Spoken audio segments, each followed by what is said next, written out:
A Violent Murder, A Child on Death Row by Alex Marr.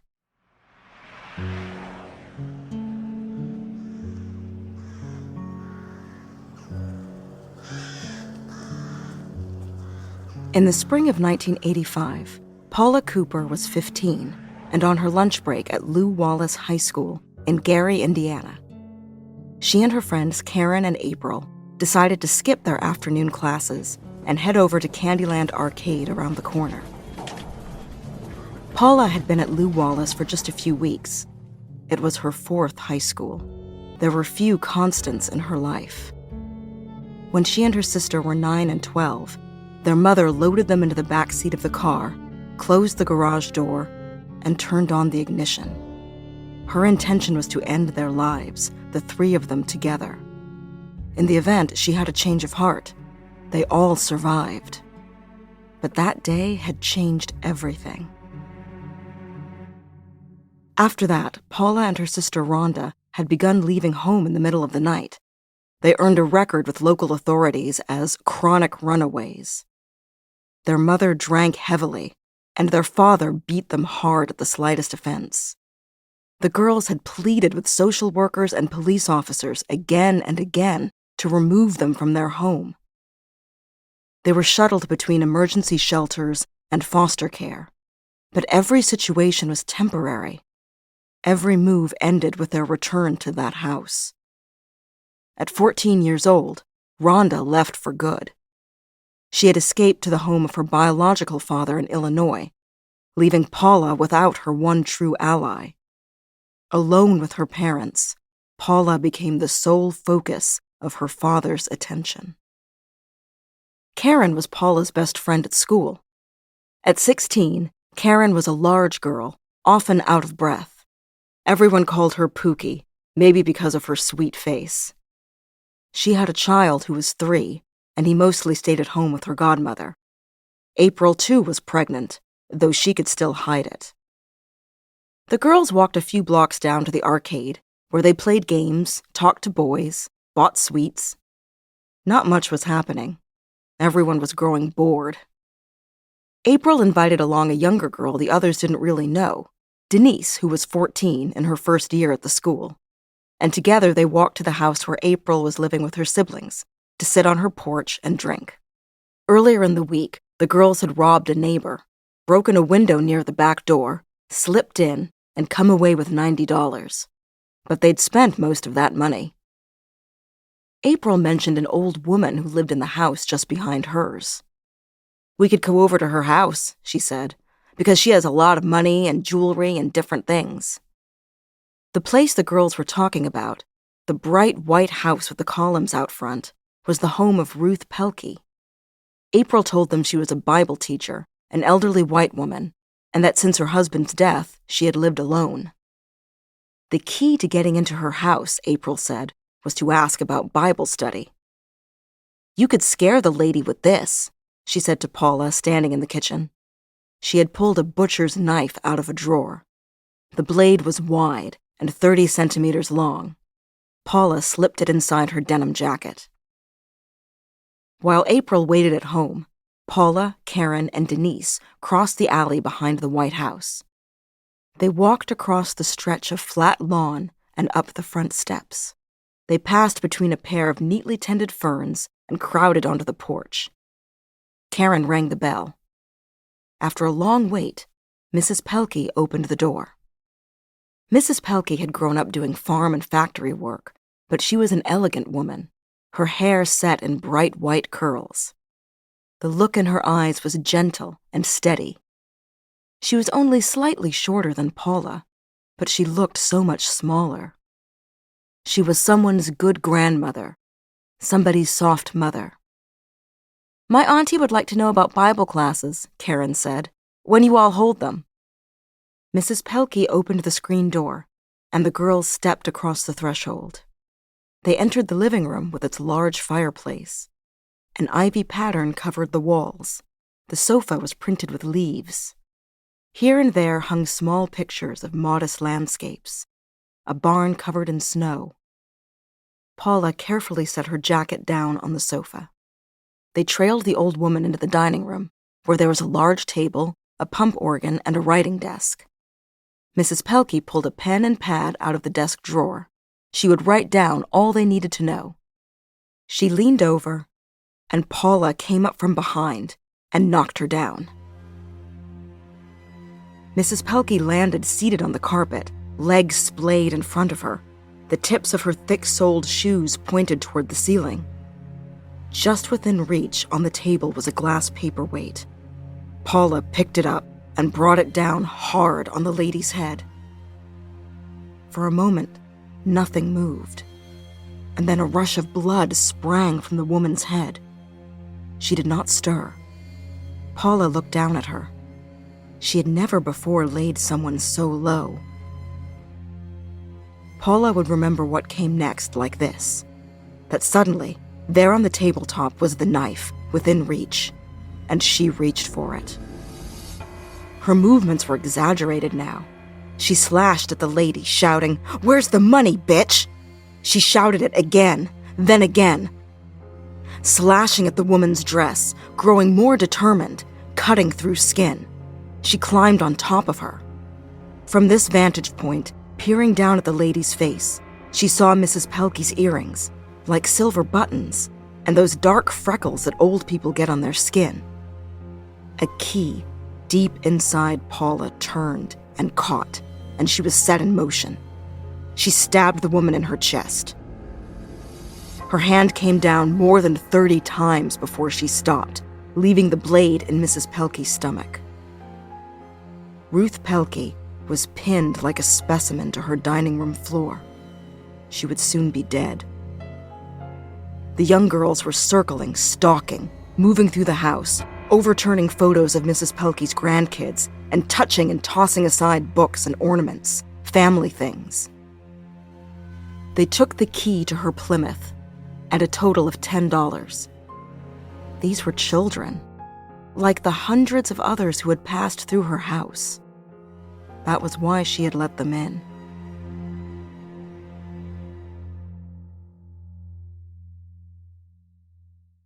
Bob Pelkey, Ruth's stepson, was the one to discover her body.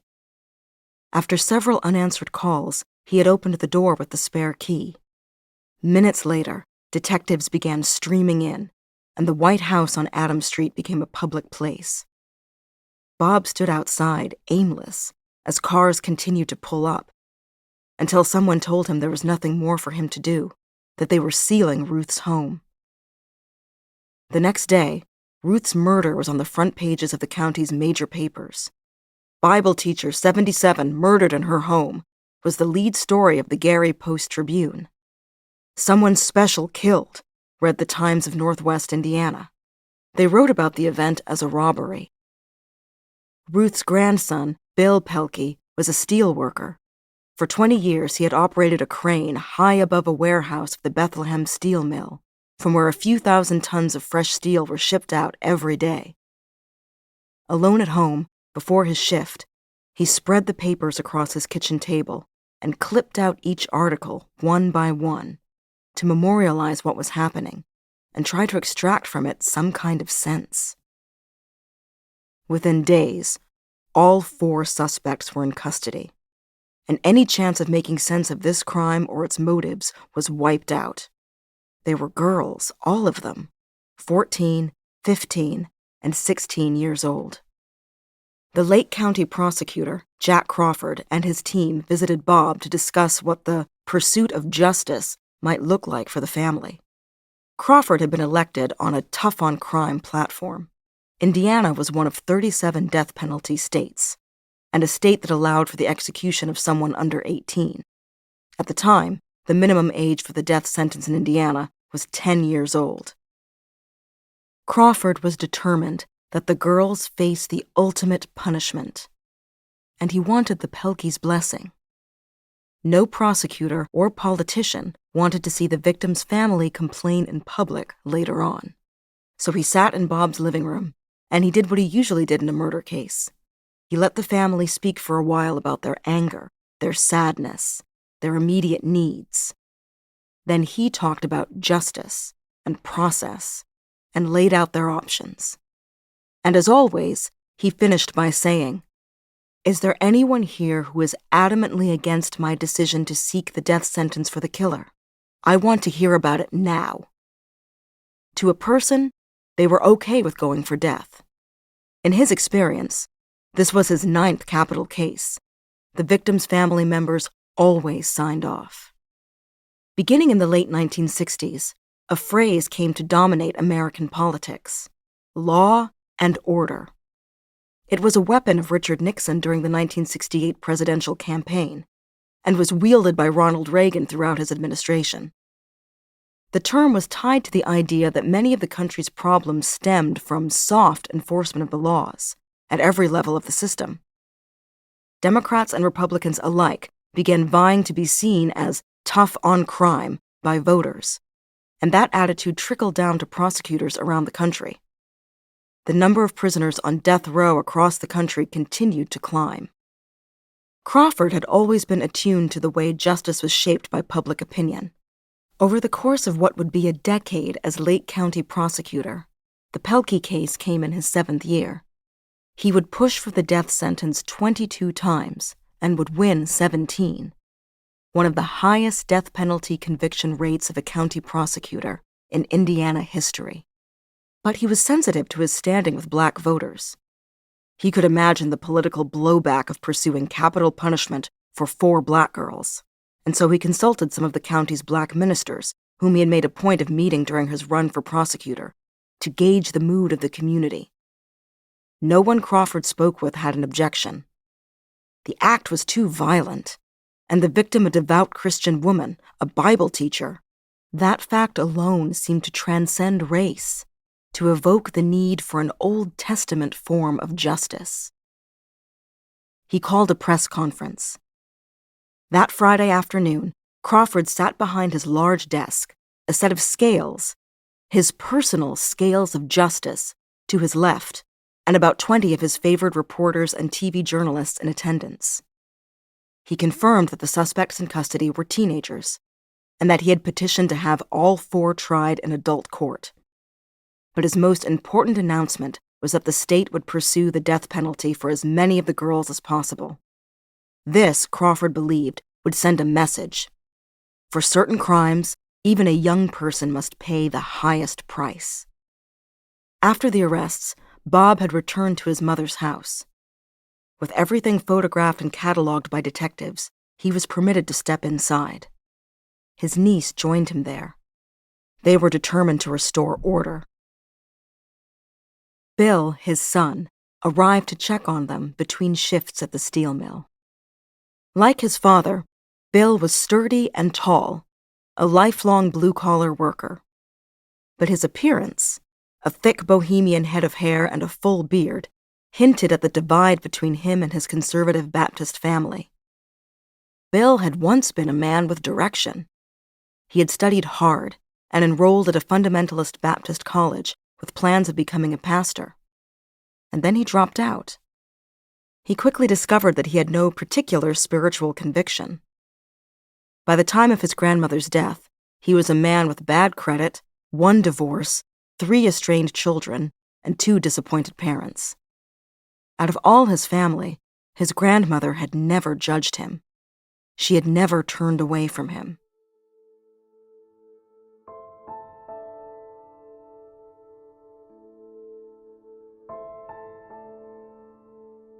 At Adams Street, Bill found his family cleaning blood off the walls and scrubbing the floor. He felt unable to help. He was nearly 40 and had been wounded 3 times in Vietnam. Some days he could feel the shrapnel still embedded in his back. But he could not wipe his grandmother's blood off the floorboards.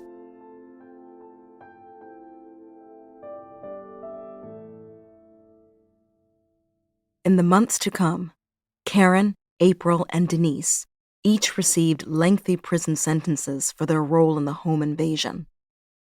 Paula's turn for sentencing came in July 1986.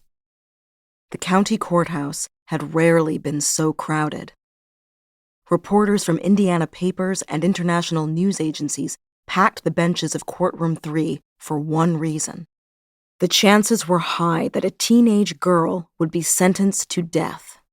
At the plaintiff's table sat the deputy prosecutor who would be arguing the case, and Crawford beside him. Behind them were members of the Pelkey family.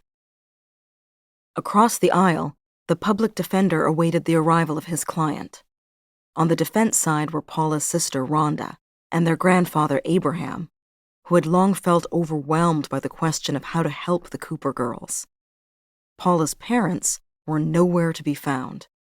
They had moved out of state shortly after her arrest. Bill and his girlfriend, Judy, were the last to show up. He was a conspicuous figure as he rushed through the throng of TV crews in the hallway and down the courtroom aisle. Bill grabbed the first seats he saw, not realizing he was sitting with the defense. He had taken time off work to be here today. His father had told the family that the judge would probably sentence the Cooper girl to death. And if that happened, Bill wanted to be in the room for it. He told himself that he did not wish anyone dead, but he wanted the state to hand down the maximum penalty for the taking of his grandmother's life. The state had made the Pelkeys feel that anything less would be a defeat. At 10 a.m., Paula was led into the courtroom by a female officer. All eyes were on her, hands cuffed in front, her short hair a puff of dark curls. As she entered, Paula was smiling, laughing, actually, as if in response to something the officer had said. As she took her place beside her attorney, Bill watched, disgusted. He thought, "You won't be smiling when this day is over." Witnesses testified for the prosecution: forensic specialists, corrections officers, girls who had seen Paula driving Mrs. Pelkey's stolen car. But most memorable was Bob Pelkey, who made a clear plea on behalf of the family. A plea for vengeance. "Do what has to be done," he said. "Annihilate the criminals, so that decent people can enjoy the life that God has given them." A lesser sentence for Paula would be immoral, unbiblical, unproductive, a travesty of justice, and a disregard to the rights of victims. Paula's sister Rhonda took the stand for the defense. She was only 19 and made sure to dress in her most conservative clothes. She wanted badly for her words to have weight. When asked to describe the frequent beatings by Paula's father, she replied, "With extension cords, with all our clothes off." And when asked how, in 1979, their mother had convinced them to end their lives together in the garage, Rhonda said, "By telling us that was the best thing for us, and we don't have anything here." But the prosecution expressed no interest in the role that childhood abuse had played in the shaping of Paula Cooper. In his closing argument, the deputy prosecutor stated, "Cold-blooded murderers should be put to death to atone for crimes they have committed. The people of Indiana," he said, "shall not be bullied into believing that retribution is evil." Finally, Paula had her chance to speak. She rose for her statement. If she had been coached by her counsel, there was scant evidence of it. She was self-pitying and confrontational. She spoke in the passive voice, saying this act of terrible violence just happened. She looked out at the prosecution and asked, "Where was all these people at, right here, when I needed somebody?" She gestured to the Pelkeys and challenged them. "What's going to happen if they take my life? Is that going to bring your mother back? Your sister? Your aunt? No, that is not going to bring her back. How would you all feel when I am in my grave?" There was a disturbance in the courtroom. In the gallery, in the row just ahead of Bill, Paula's grandfather was calling out, "My grandbaby! My grandbaby!" As he was escorted out by the bailiff, Bill saw that the old man was crying. When the moment arrived for the judge to pronounce his sentence, the courtroom was completely silent.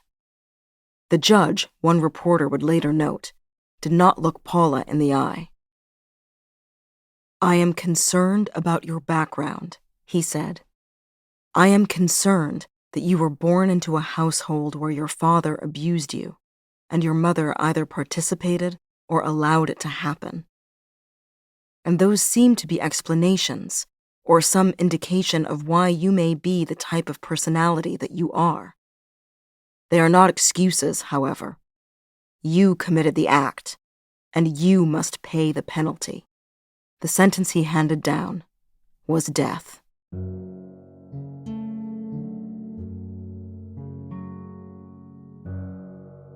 There was a burst of noise as dozens of reporters ran from the room to file their stories. As the guards led Paula out, she did not speak. She would now be moved to Indianapolis, to the Indiana Women's Prison. People streamed out into the hall, where Crawford and the Pelkey stood in a cluster.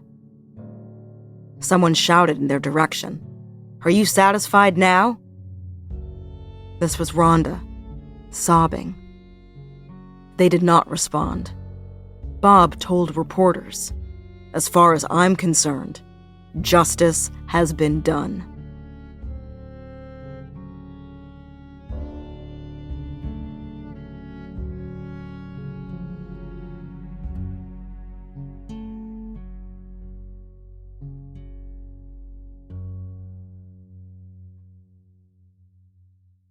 Thanks for listening to The Guardian Long Read.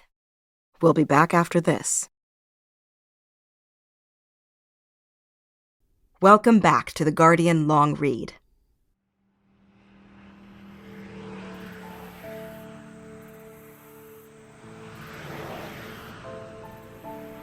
Two months later, a young woman in a hippie dress stepped out of her budget compact car in the parking lot of the women's prison and headed to the visitor's entrance. Monica Foster was petite, not much over 5 feet, and just 3 years out of law school. This place was the first and oldest correctional facility for women in the U.S., home to a few hundred residents.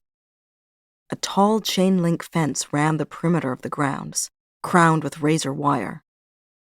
Inside, the walls were cement, the floors were linoleum, and the doors were steel. Monica handed her ID to a staffer and said she was there to see Paula Cooper, inmate 864800, though she hardly had to specify, as everyone knew about the teenage girl on death row. Monica stepped through the metal detector, then another steel door, and into a private room for attorney meetings, where she took a seat at the table and waited for her new client. Paula was being kept in a part of the segregation unit that had recently been designated death row. Her cell was 2.5 meters by 3 meters, windowless, and bright with fluorescent lighting. She washed her clothes in the small sink and kept the room clean. She had no chair to sit in, and was growing accustomed to spending her waking hours perched on the bed. This first summer had been hot, with only a single fan to keep her comfortable. Hardest of all was the isolation. 23 hours a day with no contact with the prison's general population, except those brief periods when another woman was put on the segregation wing. She did not know how many more of these days she could endure. A guard led Paula to the meeting room, stepped outside, and locked the 2 women in. The residents wore their own clothes here, and Paula had styled her hair and wore eye makeup. As they began talking, she burst into tears. "Okay, we're gonna breathe," Monica said. "In through the nose, out through the mouth." Paula would sob through most of the meeting. If Monica was honest with herself, she had expected to meet someone more animal than human, because what type of person, what 15-year-old would do what she had done? But the girl looked so young and so desperate. Monica quickly realized that Paula did not understand how the death penalty worked, how long the process of appeals could drag on. Paula thought the guards might take her off to the electric chair at any moment. This was the state she had been living in. Monica told her they were filing an appeal, and that if Paula were to be executed, it would be many years off. She had a whole string of appeals ahead of her, Monica said. There were good and reasonable grounds why her death sentence might not stand. If things started to look bad, Monica would let her know. But even then, Paula's execution would be years and years away. She said, "Repeat back to me what I just told you." She drew a chart for Paula that mapped out the entire appellate process with boxes and arrows. Monica promised her, all of this is going to take many, many, many years.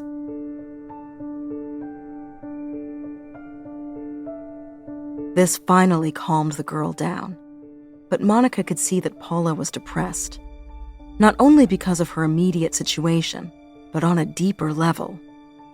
Once Paula had started crying, it had been very hard for her to stop, and she remained overwhelmed. Nothing good had ever happened to her, she said, and nothing good would ever happen to her. This was Paula's life story, and Monica was determined to disrupt it. She and the appeal team had a long journey ahead of them.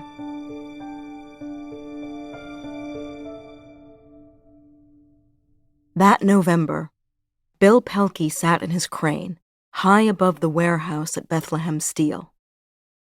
Called in for a late shift, he had found the place empty and had yet to receive instructions. The quiet was unsettling.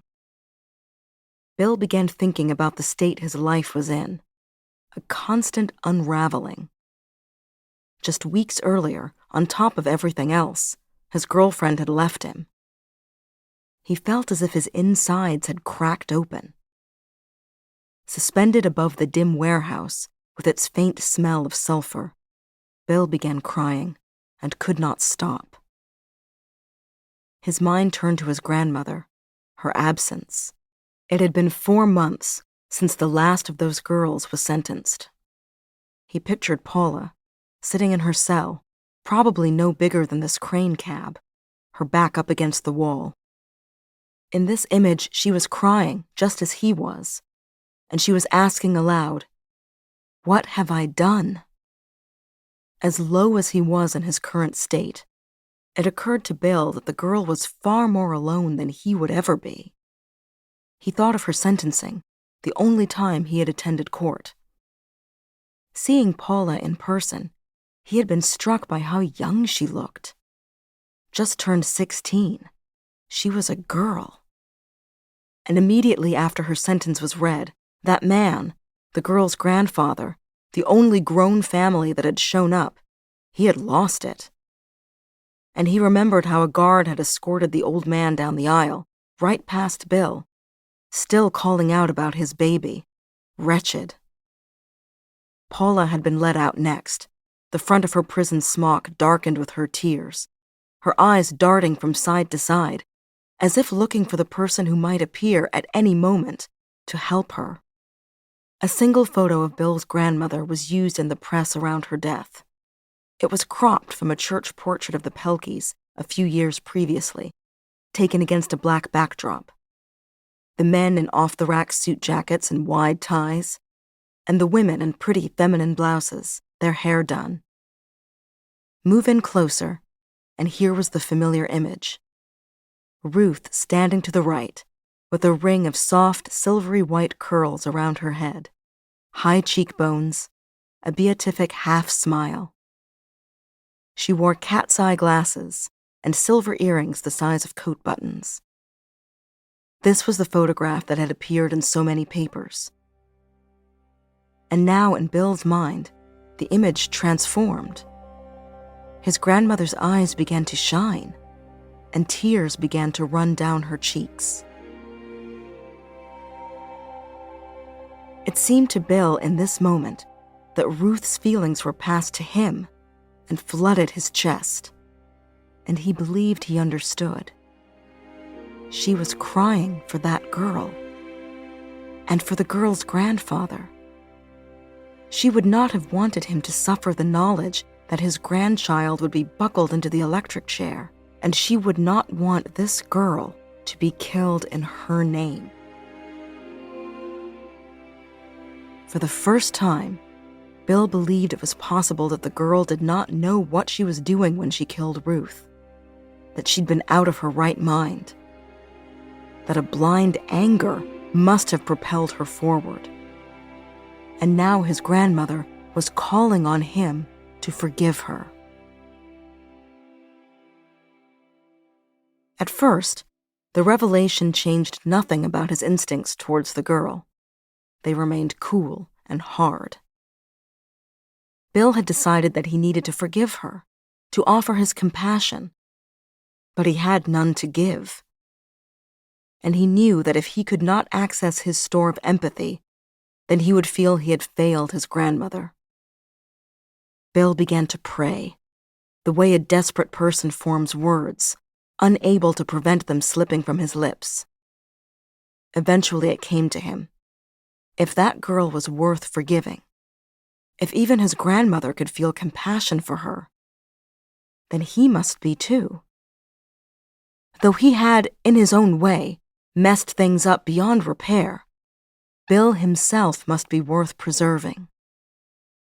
In the quiet of the mill, high above the silent machines, Bill considered what he would do. He would write Paula a letter and tell her about his grandmother and about her compassion. As he parsed the words he would write, Bill could see a way forward. He could imagine Paula, just maybe, writing back. And in his head, this became a real correspondence. He wanted to know what she might say to him, not to explain what she had done, but as proof of her humanity. And Bill realized he did not want to see this girl die. He had never considered Paula's life before that day in the spring of 1985. That is to say, he had never considered the life of a black teenage girl in Gary. He had never considered the life of a kid who had run away from home so many times, passed from one emergency shelter or foster home to another. He was not the only one. Hurt and ugliness that belonged to all of Lake County, that could have been a shared responsibility, had instead been kept out of view. Some problems are called black. Some are called poor. Some are called drunk, or strung out, or unchristian. As if the fates and conditions of so many families are not connected. It is a choice to think this way. Bill understood that now. It is a perspective that requires effort and indoctrination by family and faith and community.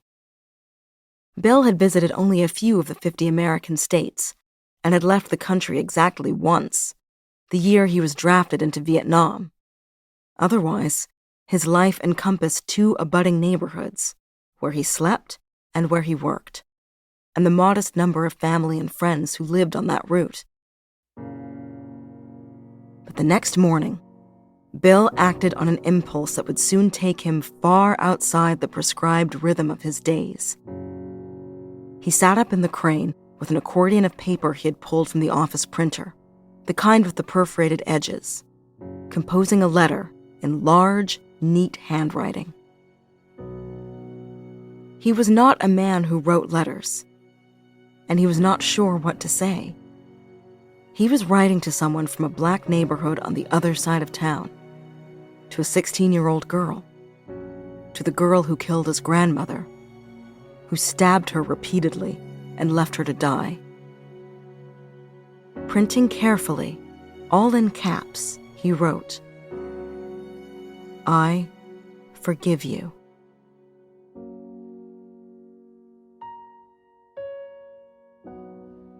He did not know what he expected in return.